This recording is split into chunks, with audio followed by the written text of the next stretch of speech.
O texto que a gente tem hoje é um texto do Evangelho de Lucas, no capítulo 17, uma história talvez das mais conhecidas da Bíblia.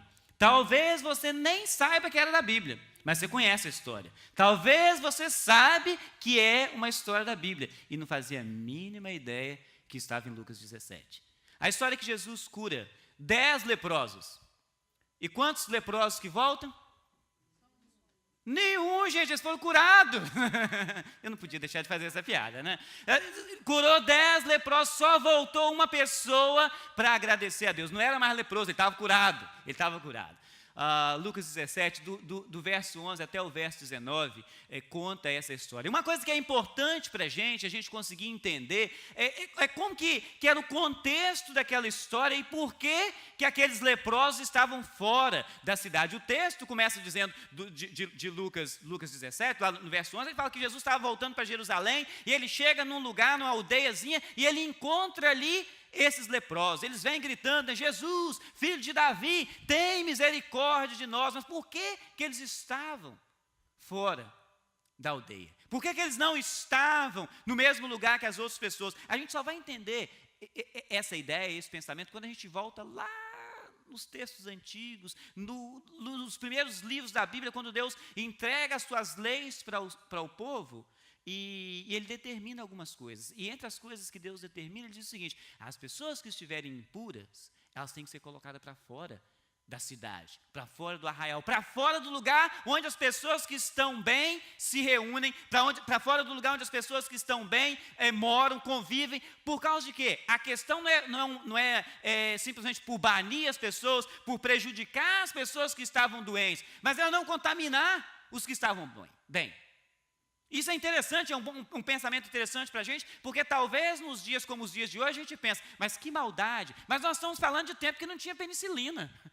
Uma infecção pequena poderia simplesmente destruir toda uma aldeia, uma epidemia tremenda. E Deus coloca ordens, Deus dá leis, Deus coloca o povo de forma tal que eles pudessem viver uma vida que fosse agradável. E é claro, a gente vai entender, e quando a gente se lê a história e se percebe, na época de Jesus, não sei se vocês acham isso curioso, mas eu acho isso curioso: quantos séculos de nascença? Quanta gente com problema de saúde de nascença? Doenças venéreas, né? O que era comum na época deles, justamente o fato do tanto de cegos de nascença, sífilis. Um povo de vida promíscua, sem medicamento.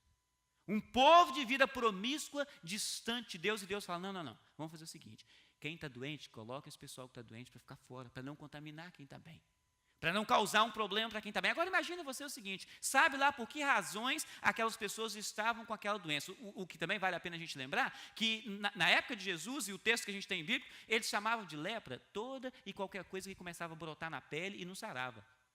Deu na pele, não está sarando, isso é lepra, coloca essa pessoa para fora, porque senão vai contagiar todo mundo. Agora imagina os pais de família, as mães de família, distante dos seus filhos, distante daquelas pessoas que amam, distante daquelas pessoas com quem tinham relacionamento, simplesmente pelo fato de que estavam contaminados. E agora, Jesus está andando nessa aldeia, está andando a caminho de Jerusalém, ele chega nessa aldeia, 10 leprosos vêm gritando: Jesus, filho de Davi, tem misericórdia de nós. O verso 14, vai estar aqui na tela para a gente, ele me chama a atenção de uma forma interessante, que diz o seguinte: ao vê-los, Jesus disse: vão mostrar-se aos sacerdotes. Enquanto eles iam, olha essa parte interessante, enquanto eles iam, eles foram purificados. Enquanto eles iam, eles foram purificados. O pensamento que eu tenho dentro dessa área, desse texto, é o seguinte: é tempo da gente voltar para a obediência a Deus. E eu vou dizer para vocês por que eu digo isso, e essas razões são minhas, porque eu me imagino na posição daqueles leprosos. Eu diria o seguinte: Senhor, essas são as minhas palavras, você anda comigo por uma boa parte do tempo, você já me escutou falando isso diversas vezes. Me dá um vislumbre do que vai acontecer. Como que eu posso sair simplesmente e me apresentar ao sacerdote? Essa era a lei, é assim que eles deviam se comportar quando eles chegavam num período de doença e que de repente eles estavam bem. Você tem que ficar numa quarentena, você tem que ficar num tempo separado, sarou, não está mais mostrando essas coisas na pele, vai, se apresenta ao sacerdote. O sacerdote vai te colocar de novo numa outra quarentena, no outro isolamento, para ter certeza de que você está bem. E depois que passou esse tempo, você está bem, aí você pode juntar com as outras pessoas. Mas Jesus fala com aqueles homens leprosos, vão apresentar-se ao sacerdote. E o mais curioso, não é simplesmente Jesus falar, é eles irem. Nesse minuto, nós precisamos dar crédito para todos esses 10 homens. Eles simplesmente acreditaram na palavra de Jesus. E eles foram. E por que é tempo da gente voltar à confiança, voltar a acreditar no Senhor, na palavra do Senhor, e simplesmente agir, independente daquilo que a gente está vendo. Agir à base da nossa fé e daquilo que Deus pode e vai fazer por cada um de nós. E me chama a atenção nisso aí, e esse tempo atrás, eu voltava daqui do estado de Nova York, e eu me lembro, na ocasião, isso tem talvez uns 2, 3 meses, era um final de semana, mas eu estava pensando no tema da mensagem da semana seguinte. E aí, de repente, no rádio do carro, começou a tocar uma música que eu só conhecia o refrão. E eu falei, hoje eu vou prestar atenção no verso dessa música. E quando eu comecei a escutar o verso, eu mandei uma mensagem para a Gui, falei, a gente precisa dessa música no domingo que vem, porque é o tema e é a música. A gente canta aqui na igreja, e vocês conhecem, a gente canta ela em inglês, fala, que a tua vontade seja feita, thy will be done. Mas a parte que me chamou a atenção na música e no verso de uma forma especial é o seguinte, Senhor, eu sei que o Senhor é bom, mas agora, nesse minuto, as coisas não estão parecendo tão bem, não. Eu sei que o Senhor é bom, mas agora, as coisas não estão tão boas, não. Eu sei que eu preciso ver que em tudo o Senhor age em meu favor, mas agora está difícil de eu ver o bem que está acontecendo nessas coisas. Mas, contudo, a tua vontade seja feita. Contudo, a tua vontade seja feita. Eu não consigo, diz a música, e era o meu pensamento, era a minha oração. Eu não consigo ver como que o meu coração machucado, como que o meu coração amargurado pode ser parte do teu plano para mim. Ele falou, Senhor, essa é a mensagem que eu estou pensando em pregar, que você já falou, eu quero. Quando a gente volta num texto, como esse texto de Lucas 17, a gente vê Jesus falando, vão apresentar-se aos sacerdotes, eles simplesmente vão.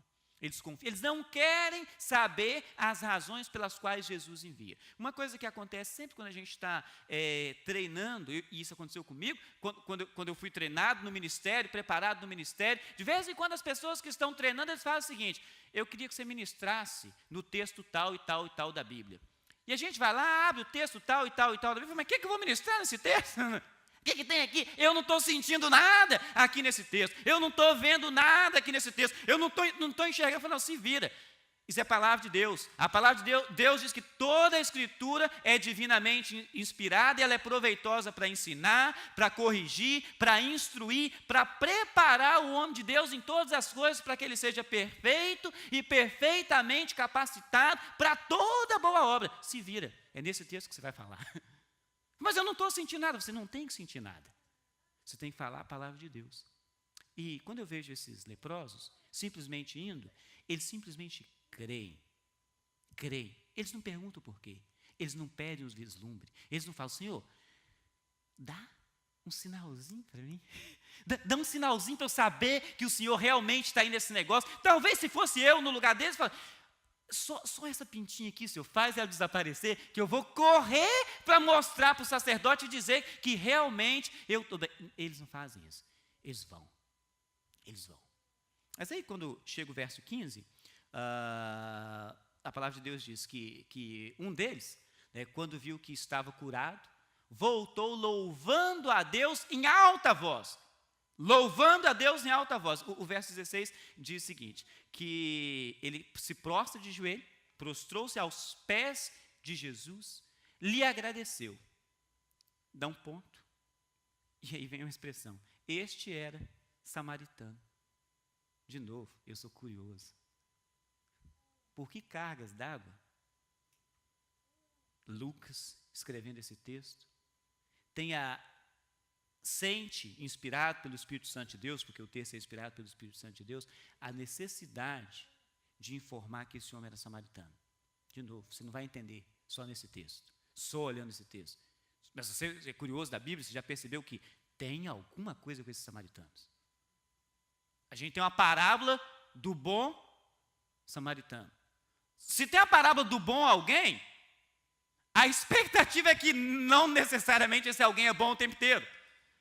Porque senão não teria necessidade da parábola do bom, da boa etnia, da boa religião. Não teria necessidade de dizer uma parábola do bom samaritano. Se quem estivesse contando a parábola, as pessoas que estivessem escutando, ou o contexto no qual aquela parábola estava sendo contada, não fosse um contexto em que não se esperava que o samaritano fosse bom.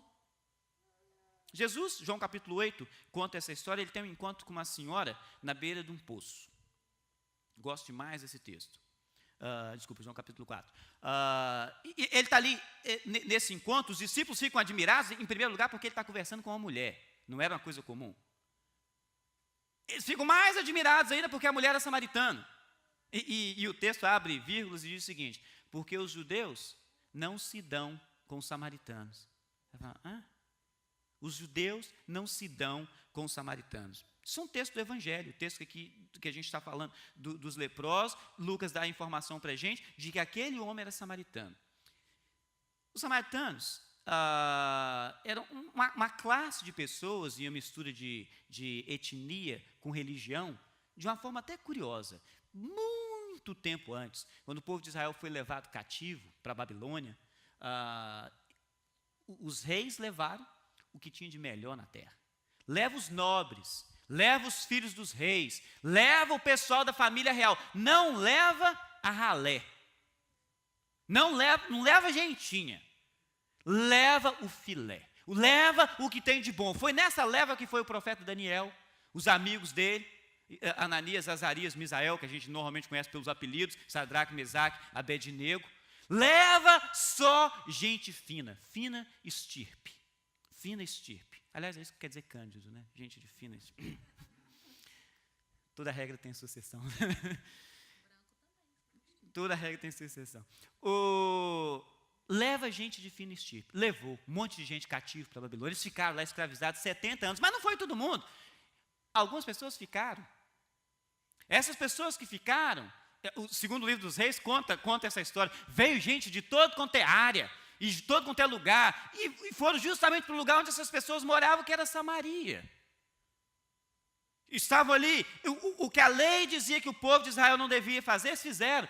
Começaram a dar suas filhas a se casar com pessoas de outras nações. Não só a fazer isso, mas começaram a adorar os deuses daquelas outras nações. E começaram a misturar coisas, mas aí, segundo o livro dos reis, conta essa história. Eles começaram a ter uma praga de leões que chegaram e invadiram o lugar, começaram a tomar conta do lugar. Falaram, não, tem uma coisa aqui de errada, porque nós não estamos fazendo conforme é o desejo do Deus de Israel. A gente precisa saber como é que faz. Veio um homem de Deus para poder ensinar para aquelas pessoas como que adorava o Senhor, como que fazia. Eles tinham construído um templo no Monte Gerizim, daí que a razão pela qual aquela mulher samaritana fala com Jesus. Os nossos pais dizem que o lugar de adorar é aqui, vocês dizem que é em Jerusalém, afinal de contas, onde é que é o lugar? Onde é o lugar? E Jesus fala que não é lugar nenhum. O lugar é onde tem verdadeiros adoradores que adoram o Pai em espírito e em verdade. Os samaritanos, uma mistura de gente. Judeus, gente que talvez se eles estivessem num momento como o momento que a gente vive no país hoje, eles estavam tentando fazer Israel great again. Eles estavam tentando fazer, vamos purificar esse lugar aqui, fazer o nosso povo, não é mais esse povo misturado com esse monte de gente marrom e amarelo, e nós somos uma raça mais limpa, uma raça mais pura. Aí eles desconsideravam os samaritanos, porque eles eram misturados, tinha mistura de Deus ali no meio, nem todo mundo adorava o Senhor do mesmo jeito, uma bagunça. Mas aí, Jesus cura 10 leprosos, um volta, se prostra aos pés de Jesus, e este era samaritano. Este era samaritano. E eu fico pensando, quando Deus fala comigo num texto como esse, e Ele me pergunta, que tipo de pessoas são as pessoas às quais você olha e imagina que essas pessoas não têm condições de estar no mesmo lugar que você para adorar o Senhor?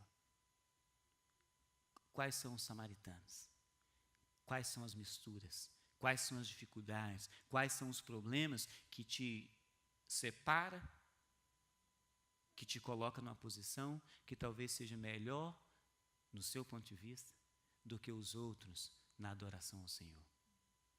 A realidade é que nós todos somos gentinhos, nós todos somos contaminados, nós todos somos cheios de dificuldades e o problema se torna maior quando eu começo a olhar e medir as pessoas e achar que uns são mais inferiores do que eu. Isso é um símbolo total de que eu não entendi a graça de Deus. Eu não entendi o amor de Deus.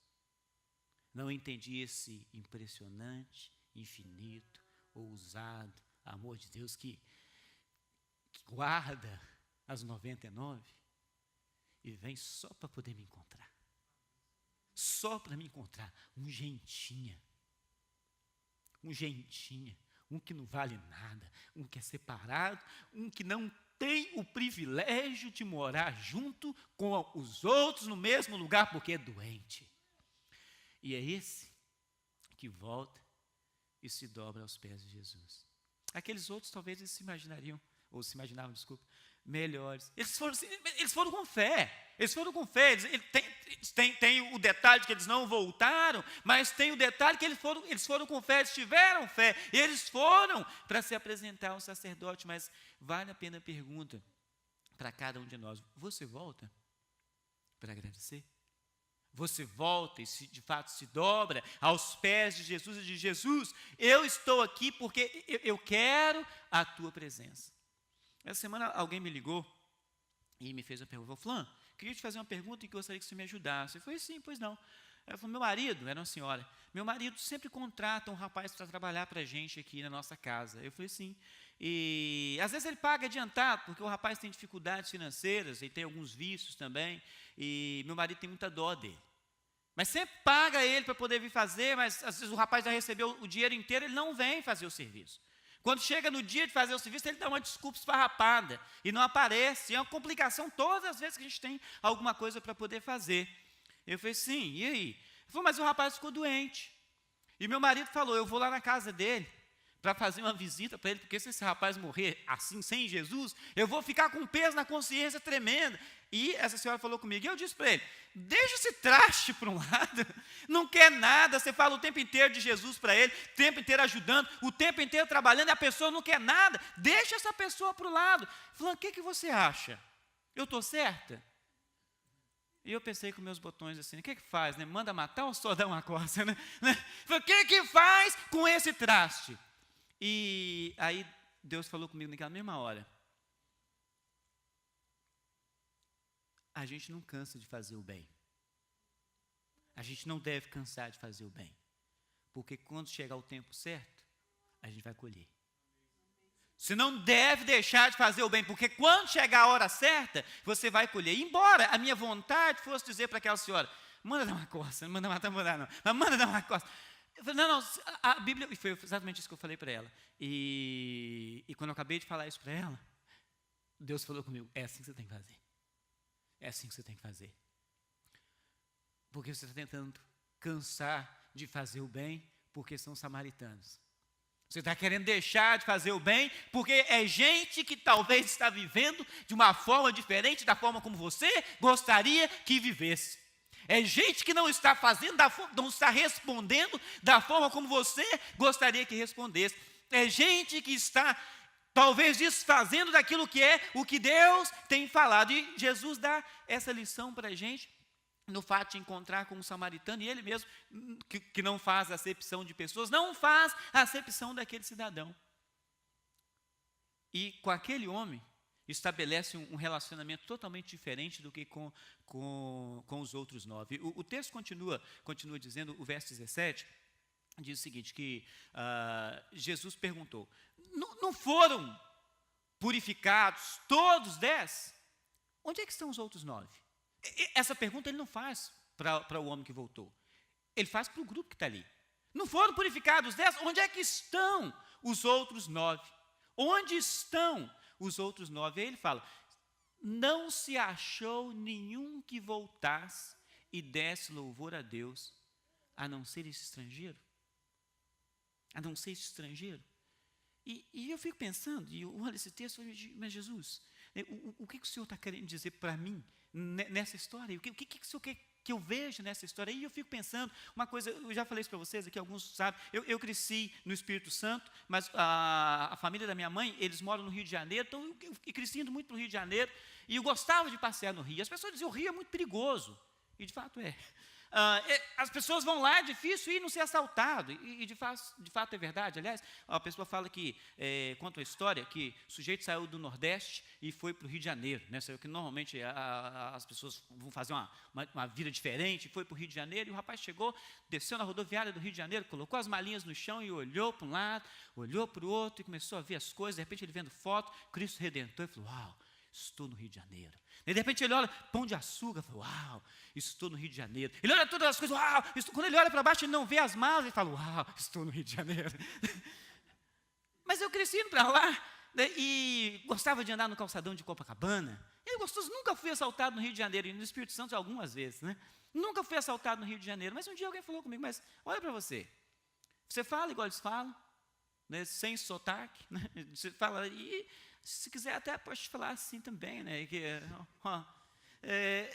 Você fala, você é português, não é? Pois, né? Você pode falar assim, você pode puxar o S, você pode fazer alguma coisa a mais, e dá certo ali. Você vai na praia, você se queima, igual eles se queimam também, aliás, você até um pouco mais queimado, está tudo ok. Agora vai lá no Rio de Janeiro e pega meia hora de sol e fica vermelho, igual uma lagosta.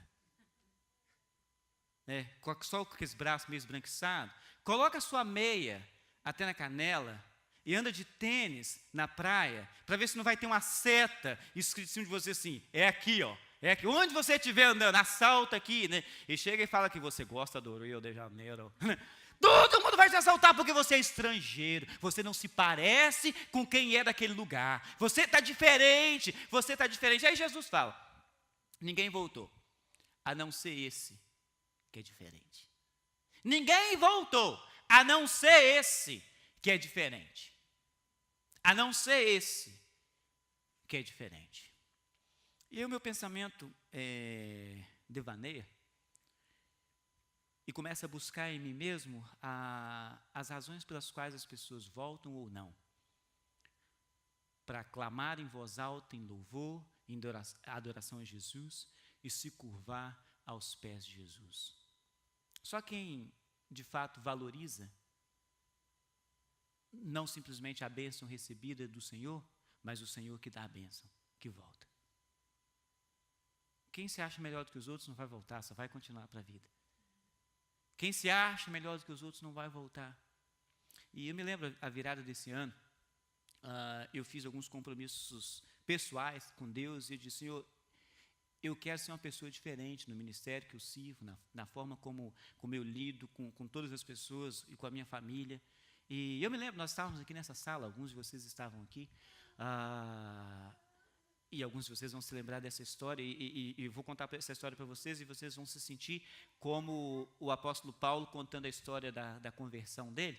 E no livro dos Atos, conta isso, Lucas conta isso primeiramente, no capítulo 9 de Atos, e Paulo cai lá no chão, as pessoas que estavam com ele viram uma luz, ele escutou uma voz, e depois ele conta essa mesma história, e eu acho interessante que ele fala o seguinte, eles viram a luz, mas eles não escutaram a voz, eles não entenderam a voz. E eu acho isso interessante porque na noite da virada do ano, parte dos meus compromissos com Deus era o seguinte, a gente não tem modelo de família na Bíblia que você pega essa família aqui e faz o seguinte, copia integralmente essa família, que a sua família vai ser uma família bem-sucedida. Não tem essa família na Bíblia, não existe essa família na Bíblia. A última vez que eu mencionei isso aqui na igreja, alguém falou comigo o seguinte, Fulano, mas e a família de Jesus? A família de Jesus, os irmãos dele tinham inveja dele. Os irmãos dele falam, faz o seguinte, você está aqui com esses milagrinhos aqui na roça, vai para Jerusalém, vai lá no meio da cidade grande, onde as pessoas vão te criticar, porque você não vai para lá. Cheio de confusão. Aí essa mesma pessoa me perguntou, e a família de João Batista? Talvez não seria, talvez um exemplo? Eu falei, talvez até seria, mas a Bíblia não conta para a gente. Não muitas histórias a respeito deles, a não ser que eles eram meio aparentados com a família de Jesus, e não tem mais nada. O pai velho, o menino pequeno, e a história desaparece, e a gente não acha nenhum modelo Talvez teria algum, mas a Bíblia não mostra para a gente nem um modelo sequer de família. Mas os modelos de família que mostram é o seguinte: os homens que serviram a Deus no ministério, as suas famílias eram tudo esculhambadas. Seus filhos tudo distante. A gente vê isso em toda a história. Samuel, dos grandes profetas do Senhor, eu acho a história de Samuel linda, porque a mãe dele não podia ter filhos, era estéril, o pai dele tinha mais do que uma mulher, e a segunda mulher do pai dele tinha filhos, criticava a mãe de Samuel, que era Ana, e Ana, sem ter filhos, um dia está na presença do Senhor, lá orando, chega o sacerdote e fala que essa mulher está bêbada, que é essa hora. Fala, não, meu senhor, não estou não, a sua serva está com o coração amargurado, estou com o coração amargurado, eu não tenho filho. Ele fala, não, você é o seguinte, o ano que vem você vai ter filho. Fala, não faz isso comigo. Ele fala, não, vai ter, e ela tem. Ele fala, não, se for realmente assim, quando esse menino desmamar, eu vou trazer para o senhor criar. E de fato ela teve filho, Ana teve filho, foi Samuel. O menino desmamou, ela levou para o sacerdote criar, que era Eli. E eu só imagino, a Bíblia não conta isso não, eu que imagino, Eli dizendo, eu e minha boca grande, agora eu tenho que criar esse menino, agora eu tenho que criar um menino dessa mulher. Imagina vocês, daí vai lá, já tinha os filhos dele, e agora ele está criando o filho dos outros. O menino começa a crescer e a Bíblia diz, Deus não estava falando muito com o povo. Deus não estava se manifestando de forma audível. E Eli já tinha percebido isso. Os filhos dele eram tremendos vagabundos. Essa é a expressão melhor que pode se dizer. Eles comiam da carne que era levado para o altar para adoração ao Senhor. Eles se deitavam com prostituta no lugar da adoração ao Senhor. Esse era o povo que estava ali. Eli sabia dessas coisas, mas ele camuflava, meus filhos, como é que eu posso fazer? São as melhores pessoas que tem. Os filhos da gente são melhores do que os dos outros. E Samuel começa a crescer. Um dia ele está lá deitado e ele escuta assim, Samuel. E ele vai lá e fala com Eli, o senhor me chamou? Eu falo, não, chamei não. Ele volta a deitar, pode voltar a deitar, te chamei não. Ele escuta de novo, Samuel, e ele volta, o senhor me chamou? E ele fala que não, pode voltar a deitar. Mas aí ele desconfia, eu falei, isso é uma coisa? Acho que Deus deve estar falando com esse menino. Se você escutar isso de novo, Samuel, você fala assim, fala Senhor, o teu servo ouve. E Samuel foi e deitou e de fato aconteceu exatamente a mesma coisa. Samuel, e ele falou isso, fala Senhor, o teu servo ouve. E Deus falou umas coisas com Samuel, tudo contra a família de Eli. E quando chegou no dia seguinte, Eli estava curioso. O que ele falou? Eu não posso falar. O que ele falou? O que ele falou? Mas Samuel cresceu vendo uma família destruída. Então a gente imagina, os filhos de Samuel eram modelo de vida. Não, tudo vagabundo. Por causa dos filhos de Samuel, Israel abandonou o formato de liderança que Deus tinha criado. Eles falaram, a gente não quer mais, os seus filhos são trastes, Samuel. Nós queremos rei, igual tem nas outras nações. Por causa dos filhos de Samuel, a gente imagina, talvez ele devesse ser o melhor modelo de vida, mas não, ele viu uma família destruída. A gente não tem um modelo sequer de família. Então eu fiz o meu compromisso com Deus. Falei, Senhor, eu vou pegar um pouquinho de exemplo aqui, um pouquinho do exemplo acolá, um pouquinho do exemplo aqui, e todo mundo diz o seguinte, quem está envolvido no ministério, esquece da sua própria família e cuida da família dos outros. Eu falei, Senhor, eu não vou esquecer da minha família e vou cuidar da família dos outros. Eu vou cuidar da minha família. O meu compromisso com o Senhor, com a minha esposa e com os meus filhos é que eles estão em primeiro lugar do que qualquer uma outra pessoa na igreja. Eles são a minha prioridade de ser humano. O Senhor é minha prioridade em tudo na vida, mas a prioridade de ser humano é minha esposa e são os meus filhos. E esse era o meu compromisso de virada de ano. E na virada de ano o Senhor me testou. É verdade? É verdade? Na virada de ano, minha filha passou mal. E nós estávamos aqui, alguns de vocês estavam aqui e de repente vão ter que ir para o hospital. Falei, o que vai fazer? Eu falei, eu que vou ministrar, você tem que estar aqui. Você vai ter que fazer, alguma pessoa fez uma proposta. Não, fica aqui, que você pode dar cobertura aqui, e eu vou com a Gui e com as crianças para o hospital. Eu falei, Senhor, eu estou fazendo esse compromisso com o Senhor hoje, e eu vou pisar na bola agora. Eu falei, não vou. Eu ajeitei algumas coisas e fui.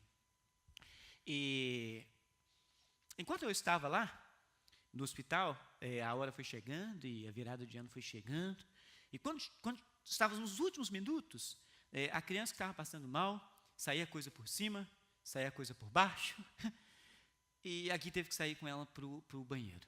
E eu estava ali na salinha, não lembro por que razão, mas eu tive que ficar na salinha, onde era a sala que eles estavam cuidando das crianças. A Gui foi com as duas crianças. Eu virei o ano sozinho, sentado naquela sala. E a Gui virou o ano com a mão, eu chego com os detalhes. E naquela noite o Senhor falou comigo, vocês viram a luz, mas não escutaram a voz. É essa mesmo a sua prioridade? Você está disposto a voltar sozinho para a adoração? Quando ninguém talvez esteja disposto a voltar junto com você? Você realmente está disposto a ir, a caminhar se estiver sozinho? E eu virei à noite sozinho, virado do ano, sozinho. A Gui chegou e ela estava tão desesperada com tanto menino, que quando ela chegou, eu falei para ela, feliz ano novo, ela tomou tão susto, já virou o ano. Já virou o ano. E entrou só um enfermeiro para poder dizer a mesma coisa, feliz ano novo. E eu falei com ele, feliz ano novo. Eu tinha 43 anos de idade, fiz 44 pouco depois disso. Eu nunca tinha passado uma virada de ano sozinho. Não que eu me lembrasse. Nunca me lembrasse. Eu falei, Senhor, se é para estar contigo e fazendo a tua coisa, eu topo. Eu topo. Porque o Senhor é o maior bem que tem para mim. O Senhor é o maior bem que tem para mim. A minha família é o maior presente que o Senhor deu para mim aqui nessa terra e eu vou valorizá-los. Eu vou colocá-los acima de qualquer coisa, de qualquer outra pessoa, para que eu tenha certeza que eu estou na tua presença. Volta somente uma pessoa. Você está disposto a voltar para a adoração mesmo quando a multidão vai embora? Ou você só anda junto com a multidão? Você está disposto a, mesmo sendo um estrangeiro, você está disposto a, mesmo sendo uma pessoa caracterizada como sendo gentinha, gente pequena, gente que não vale nada, gente com quem não se deve misturar, mesmo as pessoas te maltratando, a voltar e dizer, Senhor, mesmo eu sendo essa pessoa não reconhecida, eu quero estar na tua presença para adoração. Amém. Eu quero estar na tua presença para adoração. Jesus pergunta então, não foram 10 que foram curados? Por que só voltou esse? Por que só voltou esse estrangeiro, esse diferente? Esse diferente. E Jesus vira, e é o último verso 19, do texto para a gente nessa manhã, e Jesus fala com ele o seguinte, ele disse para aquele homem, levante-se e vá, a sua fé o salvou. Levante-se e vá, a sua fé o salvou. Não só é tempo de a gente voltar para a confiança em Deus, e ir e fazer o que Ele mandou fazer sem questionar, mas você vai e faz. Não só é tempo da gente voltar para essa estrutura de confiança, mas é tempo da gente voltar para adorar ao Senhor. É tempo da gente, independente se a multidão volta ou não, se a multidão quer ou não, você precisa querer adorar o Senhor. Independente de quem você é, independente de quem está com você, você precisa voltar aos princípios. E o princípio de Deus é o seguinte, Deus não faz acepção de pessoas. E ter certeza de que você é alguém que não faz acepção de pessoas e que você adora, com quem Deus te colocar para poder adorar. Não só é tempo disso, mas é tempo de se voltar para o relacionamento com Deus. Só aquele homem que voltou, escutou de Jesus, a sua fé o salvou.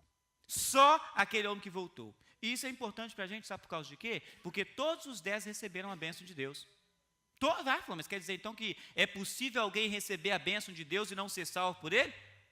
Totalmente. Ou se fosse assim, todos os ricos do mundo seriam crentes. Mas quando você olha, eu acho que é o contrário. Acho que tem uma coisa de errada. O Salmo 106, o verso 15, o salmista vem falando a respeito do povo de Israel, e ele fala uma coisa impressionante no verso 15, ele fala o seguinte, eu dei para eles, Deus falando, o que eles pediram, mas eu dei também amargura na alma. Eu dei o que eles pediram, mas eles também tiveram amargura na alma. Imagine você, 10 leprosos, fora da cidade, ausentes da sua comunidade, distante da sua família, distante das pessoas a quem eles amavam. O que era a coisa que eles mais queriam receber? Deixa eu pensar. Dinheiro. Deixa eu pensar, uma casa nova. Eles queriam saúde. Está óbvio isso aí. Eles queriam a saúde deles restaurada de forma tal que eles pudessem estar com quem eles amavam. O que você espera de Deus? E sabe o que acontece? Como no Salmo 106, você pode receber de Deus aquilo que você quer, aquilo que você espera. Mas é muito melhor receber o Deus que tem todas essas coisas do que receber as coisas. E eu acho bonito, e é interessante, e é a lição do homem que voltou, e coincidentemente um samaritano.